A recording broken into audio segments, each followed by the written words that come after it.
खुलुमबाय नोंथाङा नायगासिनो दङ बड'लेण्ड खौरां खायसे रादाबफोरजों आं रमेन बर'। गिबि रादाबखौ होनो लादों BTADनि बायजोनि बर'फोरखौ सोरबा थगायनाय बुब्लियावनो मोजां खौरां आसामनि बर'फोरनि थाखाय। बर' कसारी वेलफेयार गावखुंथाय दाफुंजायासै समावनो बर'फोरनो मोननै दाबिखौ आसाम सोरखारा आजावनायनि उनाव बर'फोरना बे मोननै दाबिखौ मोननो हाबाय। मन्त्री चन्दन ब्रह्म आरो हाग्रामा महिलारिनि फाव फान्दायनाव BKWC बर' राजखान्थियाव फिन गाव फोथाय खेबस' होननानै खौसेथि बर' सुबुं आफादनि आफादगिरिया अजदखौ लाबोनाय समावनो एबसुनि दिनदां जानानै थानाय दाबि बर' बिजोंनि थाखाय आलादा बिथोनगिरिखौ मोननो हानाया एसे थाजिम मोनहोदों बर'फोरखौ। UBPOनि आफादगिरिया खुद्रिनायजों लोगोसे गोख्रों बिजाथाय फोरमायनाय समावनो आसाम सोरखारा बर' रावखौ आसामनि नैथि मावख'आरि राव महरै गनायथि होबाय। गोलाव सम गोब्राब सोमावसारनायनि उनाव बर' बिजों आरो गुबुन ट्राइबेल रावफोरनि बिथोनगिरिखौ आरो बर' रावखौ आसाम नाङैनो लोगो राव बाहायहोनो हानायनि थाखाय दुलाराय बर' फरायसा आफादनिसिम गोसो गोरबोनिफ्राय हामलायनाय जासिहरदों UPPLनि आफादगिरि प्रमद बर' बिथाङा। बड'फानि दैदेननाय समाव दाबिनाय 92था दाबि फारिलाइनि मोननैया जाफुंनायाव बड'फानि जिउमाखौ खुलुमहरो बिथां बर'आ। दुलाराय बर' फरायसा आफादा बेबायदिनो माहारिनि अराय गाहाम हाबा मावलांनो हाथों बेखौबो अबंलावरिनिसिम आरज गाबहरदों बर' बिथाङा। बेखिनियावनो नायगिरि नोंथांमोननो फोरमायनो नागिरोदि बड'फानि दैदेननाय मोन 92 दाबि बिदांफोरनि गेजेराव बयनिख्रुइबो देरसिन दाबियानो जादोंमोन बुरलुंबुथुर दैमानि साहा रायजो जानाय बर' सुबुंफोरनि रांखान्थियारि समाजखान्थियारि आरो गावखुंथाय राजखान्थियारि मोनथाय नांगौ होनना दाबिनाय। गुबुन हारिजों गादब जानाय नासय जानाय आरो सोबख' जानायनिफ्राय उदांस्रि मोननो थाखायनो बड'फानि आबुं सोमावसारनायनि सानस्रि टटेल रिभलिउसन कनसेप्टजों सोमावसारनायखौ जागायदोंमोन। बेबायदिनो गोलाव सम सोमावसारबोना थामथि खोलोबनि सोमावसारनायाव दिनै आसाम सोरखार आरो भारत सोरखारा बर' सोमावसारारि आफादफोरजों सावरायलायना माखासे जेंनाफोरखौ सानसरथुम खालामनानै BTR गोरोबथाखौ खालामनाय जायो। सानसरथुम बुंनायनि ओंथिया जाबाय फुल फ्लेजेड रायजो नङा अदेबानि जुदि BTR गोरोबथाया आबुङै मोनफा मोनफा गासैबो दफाफोरा सुफुंजायो अब्ला आलादा रायजो जागोना 100% होननानै बुंजायो। BTR गोरोबथानि 5.1 रादाय होनाय बायदि बड'लेण्डनि बायजोआव थालांनाय थामहिनबा बड'फानि बुंलांनाय बुरलुंबुथुरनि साहा रायजो जानाय बर'फोरनि राजखान्थियारि मोनथाय बेनो BKWC। नैथिया बर' रावखौ आसामनि सरकारि राव खालामनांगौ बे दाबिनायखौबो BTR गोरोबथानि 6.2 आव सोसननाय जायो। बेखौबो आसाम सोरखारा मावफुंबाय दिनैनि बे समाव। देबनागिरि हांखो आसामनि सरकारि राव महरै गनायथि होजाबाय। BTR गोरोबथानि 6.4 दफायाव थानाय आलादा बिथोनगिरिखौआबो दिनै गायसन जाबाय।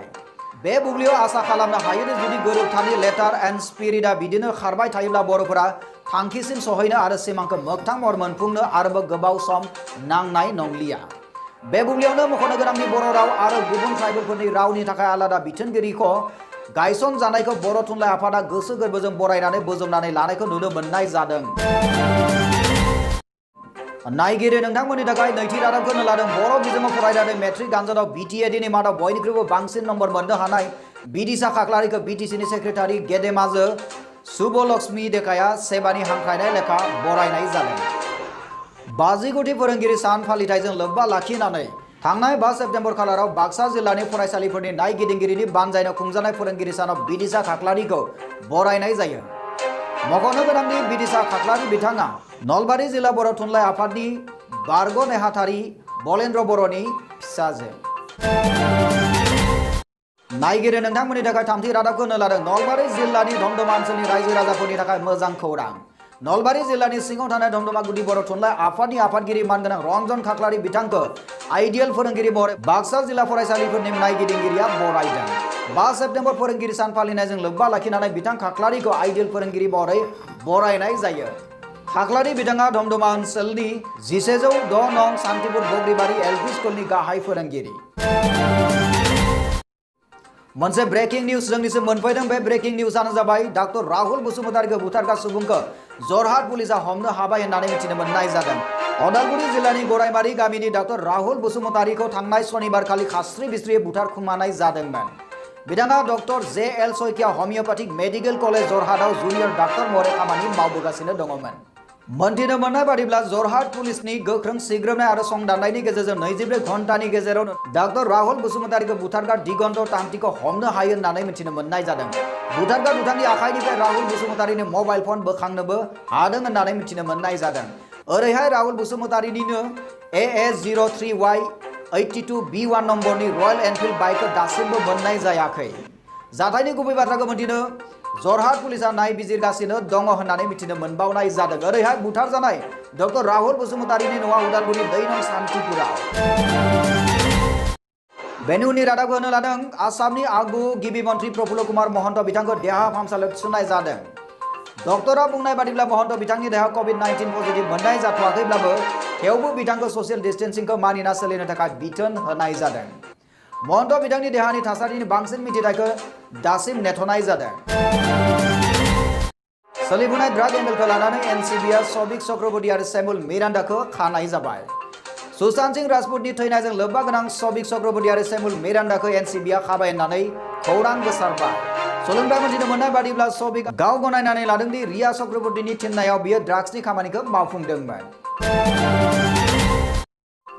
आसाम सोरखारनिफ्राय मोनसे फोसावनाय गासैबो फरायसालि, कलेज, सोलोंथायारि आरो कोचिं इनस्टिट्यूटफोरा फैगौ 30 सेप्टेम्बर खालारसिम गासैबो बन्द थाजोबगोन।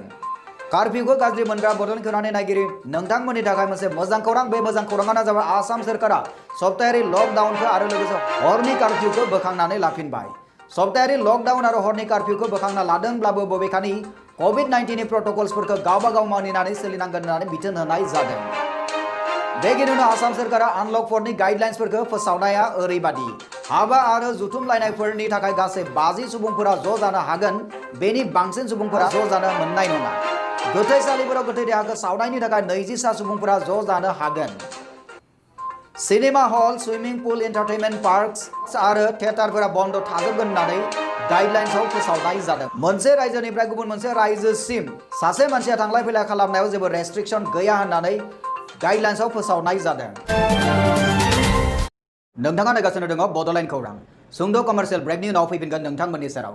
इन्स्टिट्यूट अफ हेल्थ साइन्स पारामेडिकेल कलेजनि जानानै नोंथांमोननिसिम आंनि गोसो गोरबोनिफ्राय अननाय आरो खुलुमनाय जासिहरग्रोबाय। आं नोंथांमोननो मोनसे मोजां खौरां फोसावनो लादों। बेनो जाबाय बे इन्स्टिट्यूटआव एनएम नार्सिं आरो लेबरेटरिनि CMLT, DMLT आरो BMLTनि थाखाय मुं थिसननाय सोलिगासिनो दं। जायफोर फरायसाया गावनि जिउखौ ब्राइट फिउचारनि थाखाय सिमां नुदों बिथांमोना बे इन्स्टिट्यूटआव मुं थिसननो हागौ। मानोथो गोबाव खालामबावगौ? फैदो दिनैनो दानो 8822215677 आरो 9435781237 आव कल खालामदो एबा आबुं खौरांनि थाखाय बै फरायसालियाव नुजानाय www.iohs.in.net आव थाबैनो भिजिट खालामदो। एसेनोसै, गोजोन्थों। दानिया फैफिनदो बड'लेण्ड खौराङाव। नोंथाङा नायगासिनो दङ बड'लेण्ड खौरां। सुंद' कमार्शियेल ब्रेकनि उनाव फैफिनगोन नोंथांमोननि सेराव। इन्स्टिट्यूट अफ हेल्थ साइन्स पारामेडिकेल कलेजनि जानानै नोंथांमोननिसिम आंनि गोसो गोरबोनिफ्राय अननाय आरो खुलुमनाय जासिहरग्रोबाय। आं नोंथांमोननो मोनसे मोजां खौरां फोसावनो लादों। बेनो जाबाय बे इन्स्टिट्यूटआव एनएम नार्सिं आरो लेबरेटरिनि CMLT, DMLT आरो BMLTनि थाखाय मुं थिसननाय सोलिगासिनो दं। जायफोर फरायसाया गावनि जिउखौ ब्राइट फिउचारनि थाखाय सिमां नुदों बिथांमोना बे इन्स्टिट्यूटआव मुं थिसननो हागौ। मानोथो गोबाव खालामबावगौ? फैदो दिनैनो दानो 8822215677 आरो 9435781237 आव कल खालामदो एबा आबुं खौरांनि थाखाय बै फरायसालियाव नुजानाय www.iohs.in.net आव थाबैनो भिजिट खालामदो। एसेनोसै, गोजोन्थों। दानिया फैफिनदो बड'लेण्ड खौराङाव। दानिया सम सफैबाय बड'लेण्ड खौरांनि गासैबो नायगिरि नोंथांमोननिफ्राय बिदाय लानाय। बड'लेण्ड खौरांनि गासैबो नायगिरि नोंथांमोननिसिम अननाय मोजां मोननाय सिबिनायखौ फिन बावहरफिननानै दिनै रादाब गोजोन फोजोबनाय जाबाय। गोजोन्थों।